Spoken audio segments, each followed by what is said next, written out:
Hi Ma'am Rick, Anit. Nanami diri sa boss studio. Mo naman siguro ni. Mo siguro ni siya. Sulod na ba ko ani? Napilian ko guys sa pa hair makeover ni Ma'am Rick Anit.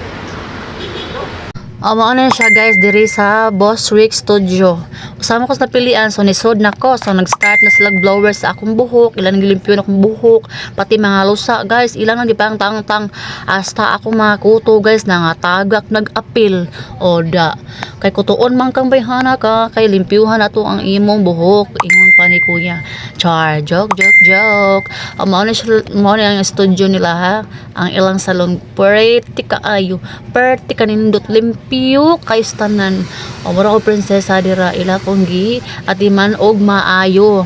Kauban ako akong anak guys, kay di man ako ibilin kay way mahibilin og bahala lang siya diha, magdingkod-dingkod na siya way naghuwat sa ako O diba? Pagkahuman guys, gilabhan nila akong buhok og balik para mga tangtang jud ang kuto. Kay daghan kay kog lusa.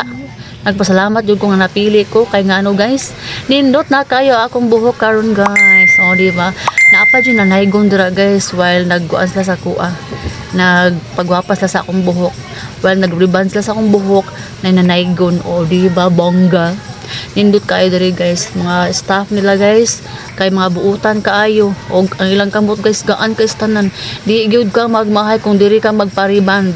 Barato ra sad kaayo ilang riban guys. Di lang ka magbutang presyo. I-PM lang sila diretso para makahibalo mo. Og naapod sila eyelash extension og magpa-pedicure ka naapod sila. Basta tanan naa sila. O mao na ang finishing product o mara og tinda finishing product. Mao na siya guys og gwapa na kay kustanan. Og ila ng katan gamay kay para munindot og maayo. O diba? Ari na mo sa Boss Rick Studio sa Jones branch. O diba? Dali ra kay na siya matutulan guys. Og maora to daghan kaayong salamat Ma'am Rick Anit kay usakos napilian nimo.